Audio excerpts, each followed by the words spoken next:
ചൈനയും റഷ്യയും ഇറാന് പിന്തുണ പ്രഖ്യാപിച്ചു. ഇതോടെ ഈ യുദ്ധത്തിൻ്റെ രീതികൾക്ക് വലിയ മാറ്റമുണ്ടാവാനുള്ള സാധ്യതകളാണ് രാഷ്ട്രീയ നിരീക്ഷകർ വിലയിരുത്തുന്നത്. അമേരിക്ക നിലവിലെ സാഹചര്യത്തിൽ യുദ്ധം ഉണ്ടാകുന്ന സമയത്ത് സാധാരണഗതിയിൽ അമേരിക്ക ചെയ്യാറുള്ളത് മറ്റു ലോക രാഷ്ട്രങ്ങളുടെ പിന്തുണ തേടുക എന്നുള്ളതാണ്. ആ പ്രവൃത്തിയാണ് ഇപ്പോൾ ഡൊണാൾഡ് ട്രംപ് ചെയ്തുകൊണ്ടിരിക്കുന്നത്. ബുഷിൻ്റെ കാലഘട്ടത്തിലും അങ്ങനെ തന്നെയാണ്. എല്ലാ രാജ്യങ്ങളോടും പിന്തുണക്കാൻ വേണ്ടിയിട്ടും തങ്ങളോടൊപ്പം ചേർന്ന് നിൽക്കാൻ വേണ്ടിയിട്ടും പറയുക, അതിൻ്റേതായിരിക്കുന്ന ഗുണങ്ങൾ രാജ്യത്തിന് നൽകും എന്ന് പ്രസ്താവിക്കുകയും ചെയ്യുക. ആ ഒരു പ്രവർത്തനം ഇപ്പോൾ ട്രംപ് ആരംഭിച്ചിട്ടുണ്ട്. അത് ബ്രിട്ടൻ ഈ വിഷയമായിട്ട് ബന്ധപ്പെട്ട് നിസ്സഹകരണമാണ് പറഞ്ഞത്. ഈ യുദ്ധമുഖത്ത് തങ്ങൾ ഉണ്ടാവില്ല എന്ന് പറഞ്ഞു. അടിയന്തര ഘട്ടത്തിൽ തങ്ങൾ എയർപോർട്ട് വിട്ടുകൊടുക്കുക എന്ന് പറഞ്ഞതിലും ഇപ്പോൾ വലിയ രീതിയിലുള്ള ദുരൂഹത നിലനിൽക്കുന്നു എന്നുള്ളതാണ്. അഭിപ്രായം മാറിയിട്ടുണ്ട് എന്ന രീതിയിലാണ് ഇപ്പോൾ ആ മേഖല കേന്ദ്രീകരിച്ചുകൊണ്ട് റിപ്പോർട്ട് വരുന്നത്. അതോടൊപ്പം തന്നെ കൊറിയയും ഈ വിഷയവുമായിട്ട് ബന്ധപ്പെട്ട് ഇറാന് പൂർണ്ണ പിന്തുണ നൽകിയിരിക്കുന്നു എന്നുള്ളതാണ്. ഇവിടെ ഇപ്പോൾ ഇറാൻ ശ്രദ്ധിക്കുന്ന പ്രധാനമായിരിക്കുന്ന കാര്യം അവരുടെ ആത്മീയ നേതാവിനെ കൊലപ്പെടുത്തിയതിൽ ലോക രാഷ്ട്രങ്ങൾ ഏതെല്ലാം രാജ്യങ്ങൾ പ്രതിഷേധിച്ചിട്ടുണ്ട് എന്നുള്ളത് വളരെ പ്രധാനപ്പെട്ടതാണ്. എന്നാൽ അപൂർവമായിരിക്കുന്ന രാജ്യങ്ങൾ മാത്രമാണ് പ്രതിഷേധം അറിയിച്ചത്. അറേബ്യൻ രാജ്യങ്ങളൊന്നും പ്രതിഷേധം അറിയിച്ചിട്ടില്ല എന്നുള്ളത് വലിയ സങ്കടകരമായിരിക്കുന്ന ഒരു കാര്യമാണ് എന്ന് ഇറാന് പോലും റിപ്പോർട്ട് ചെയ്യപ്പെട്ടിട്ടുണ്ട്. കാരണം രാജ്യത്തിൻ്റെ പരമോന്നത നേതാവും ആത്മീയ നേതാവും സുപ്രീം ലീഡറുമായിരിക്കുന്ന ഒരാൾ കൊല്ലപ്പെടുന്ന സമയത്ത്, അതും ഇസ്രായേൽ കൊലപ്പെടുത്തുന്ന സമയത്ത് പ്രതിഷേധിക്കുക എന്നുള്ളതും അതിന് ഇറാനുമായിട്ട് ബന്ധപ്പെട്ട ആ വിഷയമായിട്ട് ബന്ധപ്പെട്ട് സംസാരിക്കുക എന്നുള്ളത് സ്വാഭാവികമായിട്ട് രാഷ്ട്ര നേതാക്കൾ ചെയ്യുന്നതാണ്.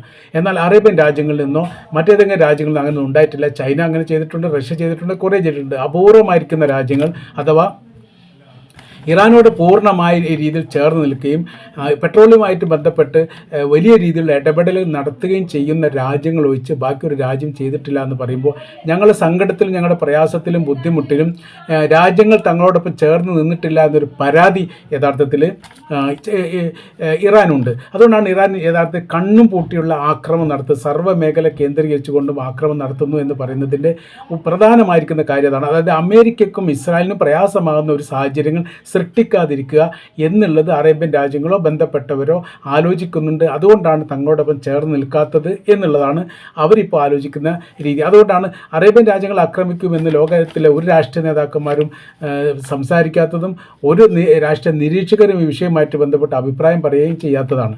അപ്രതീക്ഷിതമായിരിക്കുന്ന ആക്രമണം നിരന്തരം ഇപ്പോഴും പറയുന്ന സമയത്തൊക്കെ നടന്നുകൊണ്ടിരിക്കുന്നു. അമേരിക്കയുടെ ബേസ് കേന്ദ്രീകരിച്ചുകൊണ്ടാണ് നടക്കുന്നത് എന്നുള്ള മറ്റൊരു പ്രത്യേകത കാര്യം മരണസംഖ്യ നോക്കുന്ന സമയത്ത് തന്നെ നമുക്ക് മനസ്സിലാക്കാൻ വേണ്ടി പറ്റും. അത് ജനനിബിഡമായിരിക്കുന്ന പ്രദേശത്തെ ആക്രമിച്ചുകൊണ്ട് കൂടുതൽ മരണങ്ങൾ ഉണ്ടാക്കുക എന്നുള്ളത് ഇറാൻ്റെ ലക്ഷ്യമല്ല. പകരം അമേരിക്കയ്ക്ക് പിന്തുണ നൽകുന്ന ഏരിയകൾ, കമ്പനികൾ, സ്ഥാപനങ്ങൾ, അതുമായിട്ട് ബന്ധപ്പെട്ട മേഖല മാത്രം കേന്ദ്രീകരിച്ചുകൊണ്ട് ആക്രമണം നടത്തുന്ന പ്രവൃത്തിയാണ് യഥാർത്ഥത്തിൽ ഇപ്പോൾ ഈ ഇറാൻ ചെയ്യുന്നത് എന്നാണ് മനസ്സിലാക്കാൻ വേണ്ടി പറ്റുന്നത്. അതുകൊണ്ടാണ് ഓയിൽ റിഫൈനറി ആക്രമിച്ചതുമായിട്ട് ബന്ധപ്പെട്ട് തങ്ങളത് ആക്രമിച്ചിട്ടില്ല എന്നുള്ള കാര്യം സൗദി അറേബ്യ ഔദ്യോഗികപരമായിട്ട് തന്നെ ഇറാൻ അറിയിക്കണമെങ്കിൽ അവർക്കതിൽ പങ്കാളിത്തം ഇല്ലാത്തത് കൊണ്ടാണ് എന്നുകൂടി മനസ്സിലാക്കണം. ഇപ്പോൾ മറ്റൊരു രീതി പറയുന്നത് ഈ ആക്രമണങ്ങൾ അപ്പോൾ ഈ മേഖല കേന്ദ്രീകരിച്ചുകൊണ്ട് 10-15ഓളം രാജ്യങ്ങൾ ഇപ്പോൾ യഥാർത്ഥത്തിൽ ഈ ആക്രമണത്തിന് വിധേയമാവുകയോ ഇതിൽ പങ്കാളിത്തം വഹിക്കുകയും ചെയ്തതാണ്. അപ്പോൾ അങ്ങനെ വരുന്ന സമയത്ത് ഇതിലുള്ള പ്രധാനമായിരിക്കുന്ന വിഷയം എന്ന് പറയുന്നത് ഇറാൻ മാത്രമല്ല ആക്രമിച്ചത് എന്നുള്ള ഹൂത്തികളും അതേപോലെ തന്നെ ഹിസ്ബുള്ള ഗ്രൂപ്പും സജീവമായി തന്നെ ഇവരോടൊപ്പം ഉണ്ട് എന്നൊരു അഭിപ്രായം പുറത്തു വന്നിരിക്കുന്നുണ്ട്. സ്ഥിരീകരിക്കപ്പെട്ട റിപ്പോർട്ടല്ല, അമേരിക്ക സ്ഥിരീകരിച്ചിട്ടില്ല. പക്ഷേ ആ ചില മേഖല കേന്ദ്രീകരിച്ചുകൊണ്ട് ഈ ആക്രമണത്തിൻ്റെ സ്വഭാവങ്ങളും രീതികളും വെച്ച് നോക്കുന്ന സമയത്തും അതോടൊപ്പം തന്നെ ഉപയോഗിച്ച ആയുധങ്ങളെക്കുറിച്ച് മിസൈൽ സംവിധാന കാര്യത്തെയൊക്കെ കുറിച്ച് നോക്കുന്ന സമയത്തും വിലയിരുത്തുന്ന സമയത്തും ഏറെക്കുറെ മനസ്സിലാക്കാൻ വേണ്ടി സാധിക്കുന്നത് ഇതിൻ്റെ പിന്നാമ്പുറം അതായത് ഇറാൻ്റെ മിലീഷ്യ ഗ്രൂപ്പ് സജീവമായിട്ടുണ്ട് എന്നുള്ളതാണ്. ഇറാഖിനെ കേന്ദ്രീകരിച്ചുകൊണ്ട് വലിയ രീതിയിൽ സ്ഫോടനങ്ങൾ നടക്കുന്നു, വലിയ ആക്രമണം നടക്കുന്നു.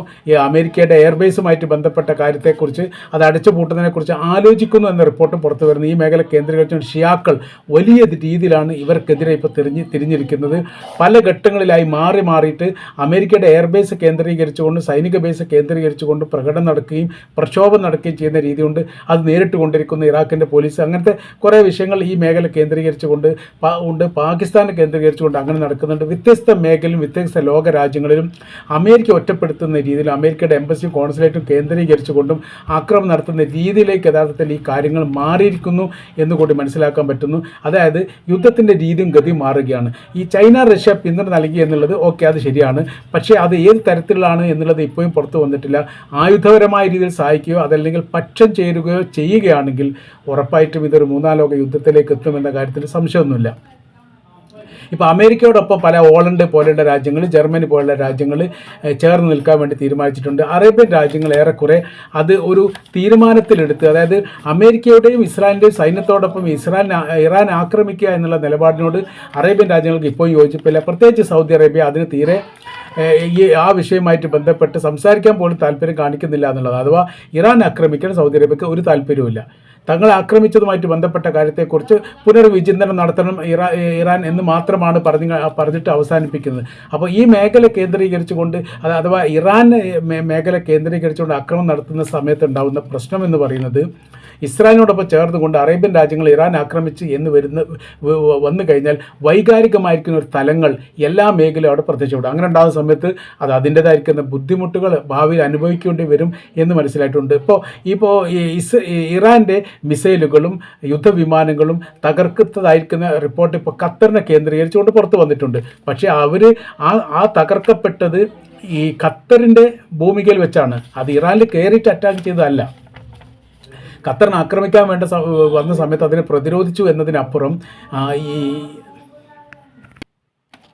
ഖത്തറിൽ കയറി ആക്രമിച്ചിട്ടില്ല എന്നുള്ളതാണ്. അത് വലിയ രീതിയിലൊരു പ്രതീക്ഷ ഉണ്ടാക്കുന്നതാണ്. അഥവാ യഥാർത്ഥത്തിൽ ഇറാഖിന് എതിരെ ഒരു നിലപാടെടുക്കുകയാണെങ്കിൽ തങ്ങളുടെ രാജ്യത്തേക്ക് പ്രവേശിക്കുന്ന മിസൈലുമായിട്ട് ബന്ധപ്പെട്ട കാര്യത്തെ പ്രതിരോധിക്കുക എന്നല്ലാതെ അങ്ങോട്ട് കയറിയിട്ട് ആക്രമിക്കുന്ന രീതിയോ പ്രവൃത്തിയോടോ ഖത്തറിനും യോജിപ്പില്ല എന്നുകൂടി മനസ്സിലാകുന്നു. ഇനി ഭാവിയിൽ ഇതിനെക്കുറിച്ച് ഏത് തരത്തിലാണ് ചിന്തിക്കുക എന്നതിനെക്കുറിച്ചൊക്കെ വിശാലമായ രീതിയിൽ പഠിച്ചതിന് ശേഷം മാത്രമേ യുദ്ധവുമായിട്ട് ബന്ധപ്പെട്ട ഒരു സംവിധാനത്തെക്കുറിച്ച് തങ്ങളുടെ ആലോചിക്കുകയുള്ളൂ എന്നുള്ളതാണ് ഖത്തറിൽ നിന്നും വന്നുകൊണ്ടിരിക്കുന്ന വിവരം. ഒമാൻ രണ്ടാമത്തെ കപ്പൽ ആക്രമിച്ച സമയത്തും ഒമാന് ഇറാനെതിരെ യുദ്ധം ചെയ്യുന്നതുമായിട്ട് ബന്ധപ്പെട്ട കാര്യത്തെക്കുറിച്ച് പരാമർശിച്ചിട്ടില്ല എന്നൊരു പ്രത്യേകതയുണ്ട്.